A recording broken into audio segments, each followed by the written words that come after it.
बाबा तेरी मुरली में सुख शांति का सार है, ज्ञान का अमृत है, जीवन का आधार है। ओम शांति। प्यारे रूहानी भाई बहनों, आज 3 मई 2026 की मधुर अव्यक्त मुरली के मंथन में आपका बहुत बहुत स्वागत है। ओम शांति। आज बाप दादा ने हमें स्मृति दिवस की अलौकिक बधाइयों से भर दिया है। और आज की इस मधुर मुरली को पढ़ते हुए मतलब ऐसा महसूस हुआ कि जैसे शिव बाबा ने हमारे हाथ में एक बहुत बड़ी चाबी रख दी हो। अब देखिए, कल्पना कीजिए कि बैंक खाते में अथाह संपत्ति जमा है, अरबों का खजाना रखा है, लेकिन जब आवश्यकता होती है तो तिजोरी की चाबी काम नहीं करती। हाँ बिल्कुल, यही तो सबसे बड़ी दुविधा है ना। सबसे भारी संकट सामने खड़ा होता है, खजाने का उपयोग करना चाहते हैं, पर ईश्वरीय शक्तियां जो हमारी अपनी रूहानी संपत्ति हैं, वो ऐन मौके पर काम क्यों नहीं आती? जब सहन करने की सबसे अधिक आवश्यकता होती है, तब सहन शक्ति धोखा दे जाती है। तो आज अव्यक्त बाप दादा की इन्हीं गुह्य और अत्यंत सूक्ष्म बातों की गहराई में चलेंगे।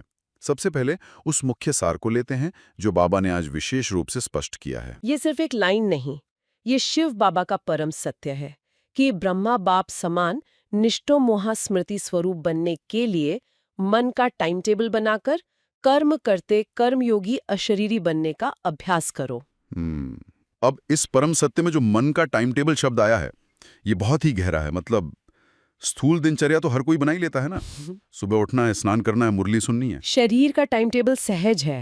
हाँ, शरीर का टाइम टेबल बन जाता है, लेकिन मन को कब, कहाँ और किस संकल्प में टिकाना है, इसका विज्ञान बहुत कम ब्राह्मण आत्माओं को होता है। बाप दादा में विशेष रूप से स्मृति दिवस, जिसे ताजपोशी का दिवस भी कहते हैं, इस पर यह बात क्यों कही? क्योंकि ताजपोशी केवल किसी गद्दी पर बैठना नहीं है। शिव बाबा ने ब्रह्मा बाप का इतना महान उदाहरण सामने रखा है। बिल्कुल, ब्रह्मा बाबा ने स्वयं को बिल्कुल गुप्त कर लिया, जो बाबा कहते हैं ना, अननोन कर लिया। निमित्त बने हुए महावीर बच्चों को आगे किया और स्वयं निष्ठो मोहा बन गए। निष्ठो मोहा स्मृति स्वरूप। ये अवस्था रातों रात नहीं बन जाती। सत्य है, इसके पीछे कर्मयोगी जीवन का एक बहुत लंबा और निरंतर अभ्यास होता है। अमृत वेले का समय बहुत ही अलौकिक होता है। चारों ओर शांति है, कोई मोबाइल फोन नहीं, कोई कोलाहल नहीं। अमृत वेले की शांति और दिन के शोर में बहुत भारी अंतर आ जाता है। सुबह वो अशरीरी अवस्था बहुत सहज लगती है, लेकिन कर्म क्षेत्र पर उतरते ही देहभान का भारीपन उस रूहानी स्थिति को अपनी ओर खींचने लगता है। यही वो बिंदु है जहां बहुत सूक्ष्म मंथन की आवश्यकता है।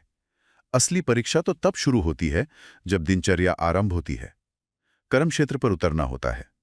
सारा दिन कर्म और योग का जो बैलेंस होना चाहिए, वो डगमगाने क्यों लगता है? क्योंकि हाथ तो काम कर रहे हैं, लेकिन मन लावारिस छोड़ दिया गया है। क्या बात है, मन लावारिस छोड़ दिया गया है। अगर मन को कोई श्रेष्ठ ईश्वरीय संकल्प नहीं दिया गया, कोई रूहानी स्वमान नहीं दिया गया, तो वह मन स्वाभाविक रूप से दुनियावी बातों में भटकेगा ही। बिना इस सूक्ष्म टाइम टेबल की माया को वार करने का खुला निमंत्रण मिल जाता है, और वो महान योगी जीवन एक साधारण मनुष्य जीवन में बदलकर रह जाता है। और इसका परिणाम कितना गहरा होता है।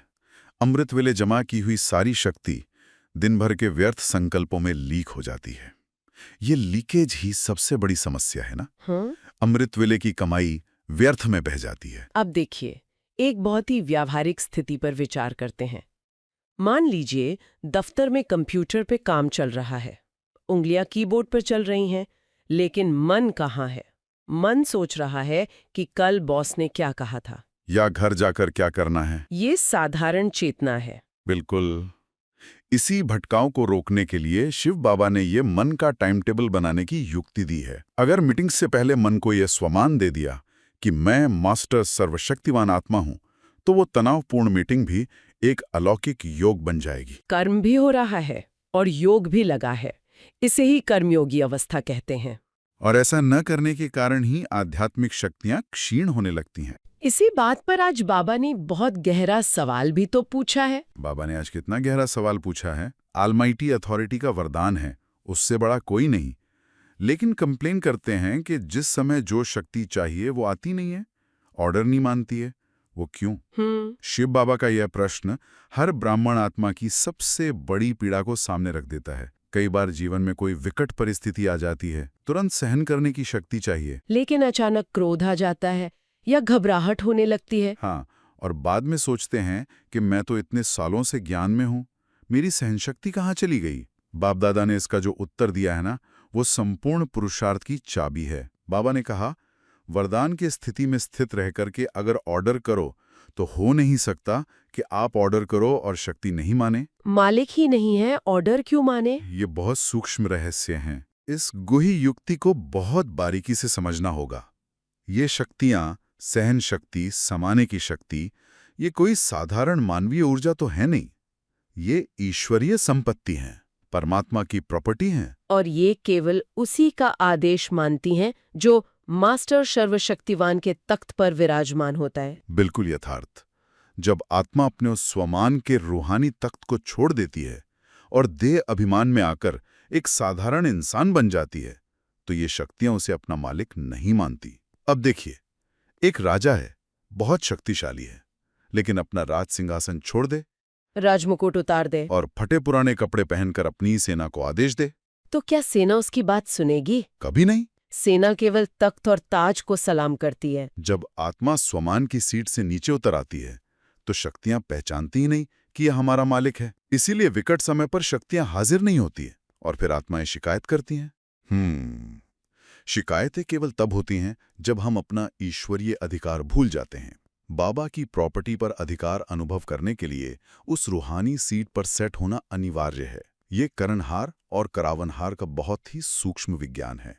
जब बाबा राज दरबार लगाने और अचानक शब्द के बारे में कहते हैं, तो महसूस होता है कि वो हमें कितना प्यार करते हैं। ये ईश्वरीय प्यारी तो है जो सोते हुए को जगाता है, अलबेलेपन के गहरे अंधकार से बाहर निकालता है। अव्यक्त बाप दादा ने जिस राज दरबार का उल्लेख किया है, वो ब्रह्मा बाबा के जीवन की एक बहुत ही अलौकिक विधि रही है। सारा दिन कर्म क्षेत्र पर रहने के बाद रात को एकांत में बैठना। हाँ, और ये कोई साधारण डायरी लिखने वाला अभ्यास नहीं है। यहाँ आत्मा स्वयं को करावनहार यानी मालिक अनुभव करती है, तख्त पर बैठती है और इन आंखों, कानों, मुख को अपना करनहार सेवक समझकर सामने खड़ा करती है। दरबार में राजा अपने मंत्रियों से हिसाब लेता है, आज इन आंखों ने कोई धोखा तो नहीं दिया जो ईश्वरीय मर्यादा के विरुद्ध हो। यह सूक्ष्म चेकिंग इंद्रियों पर कड़ा अनुशासन लाती है। जब इंद्रियों को पता होता है कि रात को राजा हिसाब मांगने वाला है, तो दिन में वे कोई भी गलत कार्य करने से पहले रुक जाती हैं। ये चेकिंग आत्मा को निरंतर अलर्ट रखती है। और इसी अलर्टनेस की कमी के कारण ब्राह्मण जीवन में अलबेलापन प्रवेश करता है। अलबेलापन एक ऐसा मीठा जहर है ना, जो सारी तपस्या को धीरे धीरे खत्म कर देता है। अलबेलापन यानी अभी तो बहुत समय पड़ा है, लेकिन बाबा का ये अचानक शब्द बहुत गंभीर है। बहुत गंभीर। शिव बाबा ने कभी विनाश की कोई निश्चित तिथि नहीं बताई, इसलिए मम्मा का वो स्लोगन सदा स्मृति में रहना चाहिए। कब नहीं, अब। मम्मा का ये स्लोगन वर्तमान समय की सबसे बड़ी पुकार है। जी, कल से योग अच्छा कर लेंगे, यही संकल्प पतन का कारण बनते हैं। अचानक कुछ भी हो सकता है, शरीर छोड़ सकता है, परिस्थितियां करवट ले सकती हैं।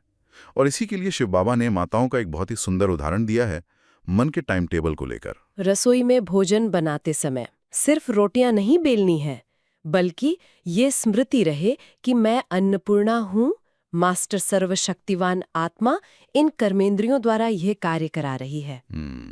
अब देखिए, ये सुनने में कितना सहज लगता है, लेकिन रसोई में गैस पर दूध उबल रहा है, बच्चे चिल्ला रहे हैं, कुकर की सीटी बज रही है, उस अफरा तफरी के बीच खुद को अन्नपूर्णा अनुभव करना, असली चुनौती तो यही है। अगर वहां सिर्फ एक साधारण मनुष्य की तरह काम किया, तो भारी चिड़चिड़ापन आएगा, बर्तन जोर जोर से पटकने की आवाजें आएंगी। लेकिन अगर उस शोर के बीच सिर्फ 1 सेकंड के लिए रुकें और मन में ये ईश्वरीय स्विच ऑन करें कि यह शिव बाबा का ईश्वरीय भंडारा है और मैं अन्नपूर्णा हूं, तो पूरी स्थिति बदल जाएगी। वो भोजन प्रसाद बन जाएगा और हर साधारण कार्य अलौकिक बन जाता है। ये है हर कार्य को अलौकिक योग में बदलने की कला। और यदि अभी इस विधि को नहीं अपनाया, तो शिव बाबा ने बहुत स्पष्ट सचेत किया है, जो आत्माएं अंत में संदेश पाएंगी वे बहुत बड़ा उलाहना देंगी। ये उलाहना देने वाली बात बहुत ही सोचने पर मजबूर करने वाली है। दुनियावी लोग हमारा व्यवहार देख रहे हैं।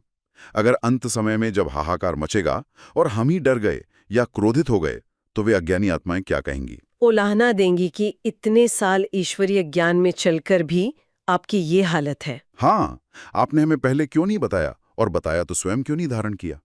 और इसके कारण जो ईश्वरीय नुकसान होगा, बाबा ने स्पष्ट कहा है कि ये कोई छोटा मोटा घाटा नहीं है। ये पूरे 21 जन्मों के वर्षे को प्रभावित करेगा। बिल्कुल, राज्य अधिकारी बनने का जो लक्ष्य है, जो महान ईश्वरीय निमंत्रण है, वो छिन जाएगा। एक छोटे से अलबेलेपन के कारण पूरे 21 जन्मों का राज्याधिकार हाथ से निकल सकता है। रॉयल फैमिली की जगह रॉयल प्रजा में आना पड़ेगा। ये केवल पुरुषार्थ का समय नहीं, तीव्र पुरुषार्थ का समय है। कितना भारी नुकसान है ये। ब्रह्मा बाबा का उदाहरण इसीलिए सबसे ऊपर रखा गया है कि उन्होंने अंतिम क्षण तक इस नष्टोमोह स्थिति का अथक अभ्यास किया। बच्चों के हाथ में हाथ होते हुए भी अचानक अशरीरी होकर उड़ गए। करावनहार की सीट पर निरंतर सेट रहने से ही ये शक्ति आती है। तो अब ये कभी कभी का जो कमजोर शब्द है, उसे डिक्शनरी से सदा के लिए निकाल देना है। शिव बाबा को याद किया और अभी अभी हाजिर। शक्तियों को ऑर्डर किया और अभी अभी हाजिर। ये परम अनुभव अब निरंतर होना चाहिए। शिव बाबा के महावाक्य हैं, चारों ओर के तीव्र पुरुषार्थी। बाप की दिल में बच्चा समाया है तो मुबारक हो और मुबारक के साथ नमस्ते भी। बाबा ने आज हमें बहुत गहरी विधि सिखाई है, और ये विधि कोई साधारण आध्यात्मिक नियमों का पुलिंदा नहीं है। हाँ, अगर हम गहराई से देखें तो ये हमारी पूरी चेतना की वायरिंग को बदलने का एक बहुत सूक्ष्म विज्ञान है। शिव बाबा हमें सिर्फ मुक्ति या प्रजापद नहीं देना चाहते, वो हमें वारिस बनाना चाहते हैं। वारिस मतलब सीधा उत्तराधिकारी। जी बिल्कुल, 21 जन्मों की राजघराने की पूरी बादशाही का वारिस। अब देखिए, एक होता है प्रजा बनना, जहां आपके पास सुख तो है, सब कुछ है, लेकिन शासन आपके हाथ में नहीं होता। हाँ, वो राजा तो नहीं होते। एकदम सही। तो वारिस बनने के लिए जो पुरुषार्थ चाहिए ना, वो बहुत उच्च और निरंतर होना चाहिए। और इसी तीव्र पुरुषार्थ के रास्ते में सबसे बड़ी रुकावट पता है क्या है? क्या? एक बहुत ही छोटा सा शब्द, कभी कभी। अरे हाँ, ये कभी कभी तो मतलब एक मीठे जहर की तरह काम करता है। बिल्कुल। हम अक्सर खुद को यही कहकर सांत्वना दे देते हैं कि हम दुनिया के बाकी लोगों से तो बहुत बेहतर है, हम तो रोज ज्ञान सुनते हैं। हाँ, लोग यही सोचते हैं। हम सोचते हैं कि कभी कभी तो गुस्सा आता है, कभी कभी ही तो स्थिति डगमगाती है। आखिर हम भी तो इंसान हैं।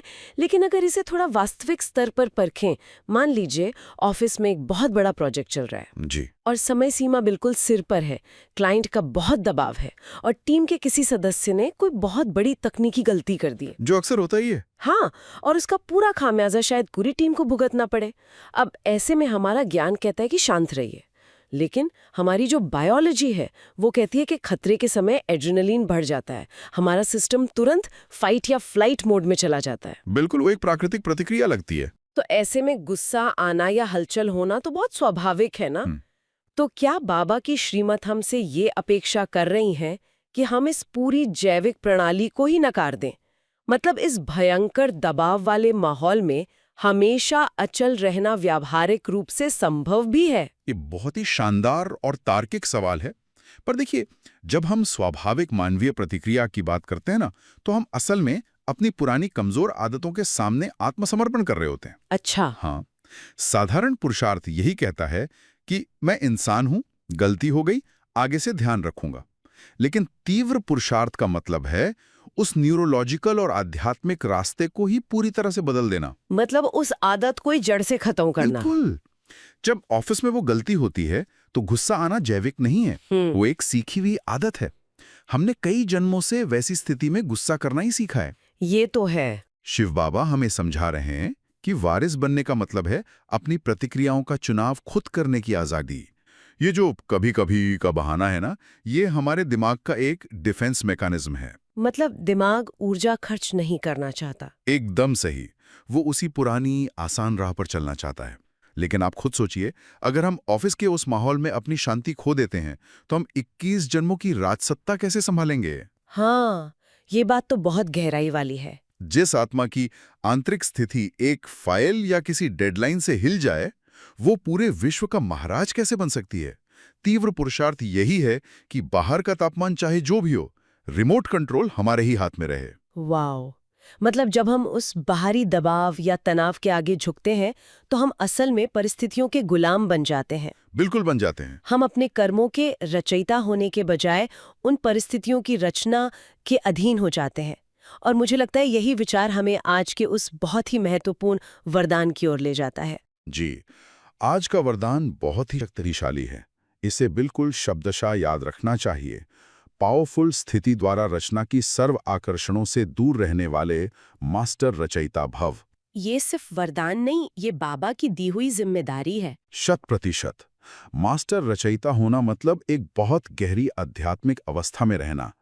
आज दुनिया में जो भी परिस्थितियां हैं, दफ्तर की राजनीति, उलझे हुए रिश्ते या फिर सोशल मीडिया का आकर्षण, हाँ, आजकल तो ये डिजिटल माया बहुत है। बिल्कुल, ये सब रचना के ही अलग-अलग रूप हैं। माया अब पुराने तरीकों से वार नहीं करती, वो बहुत ही आधुनिक और लुभावने रूप लेकर आती है। सही बात है। तो रचयिता वो है जो अपनी ही बनाई चीज से प्रभावित ना हो। जैसे कोई फिल्म डायरेक्टर अपनी ही हॉरर फिल्म देखकर नहीं डरता। हाँ, क्योंकि उसे पता है कैमरे के पीछे क्या है। बिल्कुल, मास्टर रचयिता की स्मृति हमें उसी साक्षी अवस्था में ले जाती है। लेकिन सच कहूं तो ये साक्षी अवस्था प्रैक्टिकल लाइफ में कैसे काम करती है? एक और मुश्किल उदाहरण लेते हैं। जी बताइए। मान लीजिए आप ऑफिस में हैं और आपने किसी प्रोजेक्ट पर अपना खून पसीना एक करके मेहनत की है और अचानक फाइनल प्रेजेंटेशन में कोई और सहकर्मी बड़ी चालाकी से उस काम का पूरा क्रेडिट ले लेता है। अरे ये तो बहुत आम बात है कॉर्पोरेट दुनिया में, है ना? अब ऐसे क्षण में जहां आपके साथ सीधा अन्याय हो रहा है, मन का विचलित होना तो लाजमी है। बाबा की श्रीमत में आता है कि ऐसी परिस्थितियों में हम बचपन की भूलों, अलबेलेपन और आलस्य का शिकार हो जाते हैं। जी। पर अब अगर कोई मेरा क्रेडिट चुरा ले तो मैं उसे अलबेलापन कैसे मान लूं? उस वक्त तो मैं बस अन्याय के खिलाफ आवाज उठाना चाहती हूँ। इसमें अलबेलापन कहाँ से आ गया? इसे आध्यात्मिक मनोविज्ञान से समझना बहुत दिलचस्प है। अलबेलापन सिर्फ ये नहीं है कि हम सो रहे हैं या कोई काम भूल गए। तो और क्या है? आध्यात्मिक मार्ग पर अलबेलापन हमारे अहंकार का एक बहुत चालाक हथियार है। जब कोई हमारा क्रेडिट लेता है तो उस झटके को सहना, शांत रहना और उस व्यक्ति के प्रति भी शुभ भावना रखना, ये बहुत कठिन व्यायाम है। हाँ, इसमें तो बहुत मानसिक ऊर्जा लगती है। बिल्कुल। तो हमारा मन इस मेहनत से बचने के लिए अलबेलेपन का सहारा लेता है। वो कहता है कि छोड़ो इन ज्ञान की बातों को, अभी तो इस इंसान को सबक सिखाना जरूरी है। हो, तो मतलब हम आसान रास्ता चुन लेते हैं। हाँ, और यही है हमारी बचपन की भूल, एक नासमझ बच्चे की तरह रिएक्ट करना। हम शिकायत करने लगते हैं कि मेरे साथ ही ऐसा क्यों होता है। हम भूल जाते हैं कि ये एक सटीक कर्मसूत्रीय नाटक है। समझ गई। तो उस 10 सेकंड की विंडो में जब वो घटना घटती है और मन में बस विस्फोट होने वाला होता है, उस समय हम अपनी मास्टर रचयिता की स्थिति को कैसे बचाएं? इसके लिए बाबा ने विधि बताई है। हाँ, बाबा ने शस्त्रधारी स्वरूप और सदा जागती ज्योति स्वरूप की बात की है। लेकिन 21वीं सदी के कॉर्पोरेट ऑफिस में ये शस्त्रधारी स्वरूप दिखता कैसा है?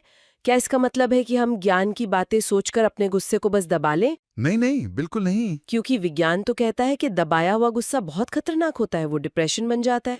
आपने बहुत महत्वपूर्ण बिंदु उठाया। शस्त्रधारी होने का मतलब भावनाओं को दबाना कतई नहीं है। सदा जागती ज्योति स्वरूप का अर्थ है पूर्ण जागरूकता। मतलब पूरी तरह से अवेयर रहना। जी, जब वो 10 सेकंड का समय आता है ना, तब आपके अंदर का वो ज्ञान का शस्त्र एक फिल्टर की तरह काम करता है। अच्छा। जैसे ही प्रतिक्रिया का विचार आता है, आपकी जागृत अवस्था तुरंत खुद से पूछती है, क्या इस बाहरी परिस्थिति का इतना मूल्य है कि मैं इसके बदले अपनी 21 जन्मों की प्रारब्ध का सौदा कर लूं? वाओ। और ये विचार आते ही आप उस परिस्थिति से मानसिक रूप से कट हो जाते हैं। ज्ञान की तलवार रक्षा करती है और सहनशीलता की ढाल बाहरी वार को बेअसर कर देती है। मतलब हम ऊपर से देखने लगते हैं, एक रचयिता की तरह। बिल्कुल, ये 10 सेकंड का जो सचेत ठहराव है ना, यही आपको माया के फंदे में फंसने से बचा लेता है। सच में ये 10 सेकंड के सचेत ठहराव वाली बात बहुत ही प्रैक्टिकल है। मतलब हमें बाहर के शोर में अपना संतुलन नहीं खोना है।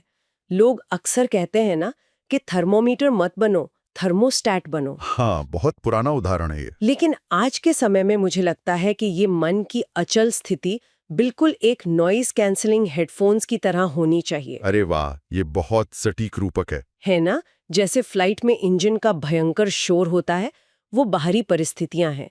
अब हेडफोन उस शोर को दुनिया से तो खत्म नहीं करता, पर वो कानों के अंदर एक ऐसी विपरीत आवृत्ति पैदा करता है जो बाहर के शोर को शून्य कर देती है। बिल्कुल। और आपको सिर्फ गहरी शांति महसूस होती है। हाँ। और मजे की बात देखिए, बाबा का स्लोगन भी आज इसी नॉइज कैंसलिंग तकनीक की बात कर रहा है। अच्छा। स्लोगन है, मन की स्थिति में ऐसा हार्ड बनो जो कोई भी परिस्थिति उसे पिघला ना दे। और अव्यक्त इशारे भी तो है, सदा अचल अडोल एकरस स्थिति का अनुभव करो। लेकिन यहाँ एक उलझन है। क्या? मन को हार्ड बनाने का क्या मतलब है? क्योंकि दुनिया में अगर कोई कहता है कि फला इंसान बहुत हार्ड हो गया है, तो उसका मतलब होता है कि वो रूखा या संवेदनहीन हो गया है। और पिघलने को लोग दया या करुणा से जोड़ते हैं। हाँ, ये शब्दों का फेर है। शिव बाबा की शब्दावली में इनका अर्थ बिल्कुल अलग है। यहाँ हार्ड होने का मतलब पत्थर दिल होना नहीं है। तो फिर क्या है? इसका अर्थ है अपनी आंतरिक शांति और ईश्वरीय स्वमान में वज्र के समान मजबूत होना। और पिघलने का अर्थ करुणा नहीं है। पिघलने का मतलब है भावनाओं के वशीभूत होकर अपनी श्रेष्ठ स्थिति से नीचे गिर जाना। अच्छा, मतलब अगर किसी ने कुछ कड़वा कह दिया और हम रोने लगे। हाँ, या अवसाद में चले गए, तो मतलब आपका मन पिघल गया, आपकी वो जागती ज्योति बुझ गई। अचल स्थिति वो है जहां आपकी करुणा बनी रहे, लेकिन दूसरे की नकारात्मकता आपकी नींव को रत्ती भर भी नहीं ला सके। और सच कहूं तो ये अचल स्थिति बनाना तब और भी बड़ी चुनौती बन जाता है जब बात बाहर वालों की नहीं बल्कि निमित्त बनी हुई आत्माओं की हो। ये आपने बिल्कुल सही जगह पर चोट की है। चाहे घर के बड़े बुजुर्ग हों या ईश्वरीय परिवार में निमित्त आत्माएं हों, कई बार वो कोई ऐसा डायरेक्शन देते हैं जो हमारी बुद्धि के हिसाब से पूरी तरह से अतार्किक लगता है। जी। उस समय बुद्धि चीखती है कि इन्हें तो आधुनिक दुनिया का कुछ पता ही नहीं है। मन में भयंकर तूफान आ जाता है और हमारी स्थिति सबसे ज्यादा वहीं पिघलती है। बिल्कुल, किसी भी आध्यात्मिक साधक के लिए ये सबसे मुश्किल पेपर होता है।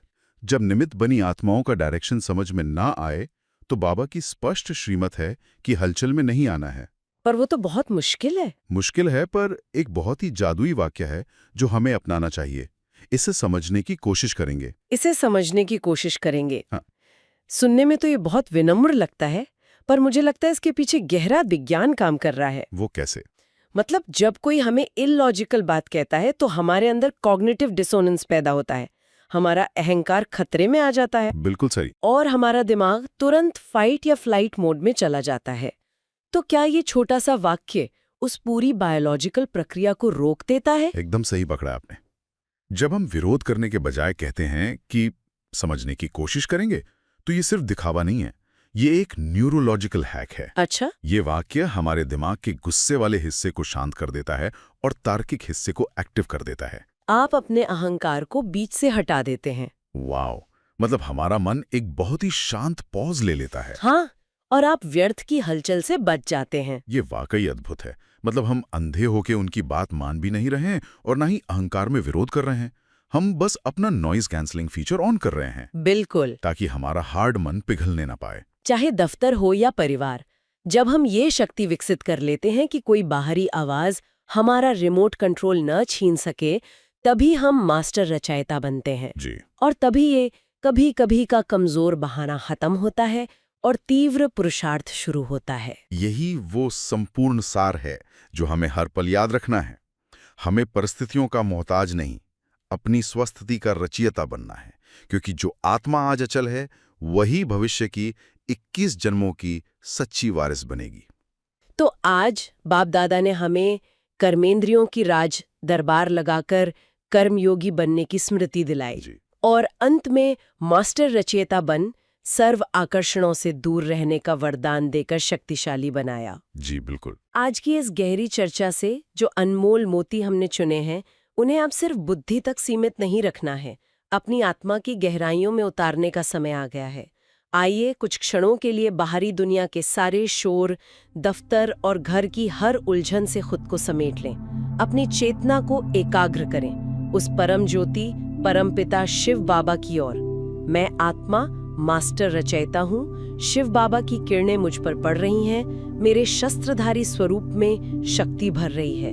हर परिस्थिति से मैं अचल अडोल हूँ। इस दिव्य अनुभूति को पूरे दिन अपने हर कर्म में महसूस करें। इसे अपना सुरक्षा कवच बना लें। आइए बाबा के सामने संकल्प लें, मैं मास्टर रचयिता आत्मा हूँ, मैं अपनी रचना के आकर्षणों से सर्वथा मुक्त हूँ। कमेंट में लिखें मास्टर रचयिता। इस दिव्य अनुभूति को पूरे दिन अपने हर कर्म में महसूस करें। इसे अपना सुरक्षा कवच बना लें। आइए बाबा के सामने संकल्प लें। ओम शांति। ओम शांति। बाबा तेरी मुरली में सुख शांति का सार है, ज्ञान का अमृत है, जीवन का आधार है।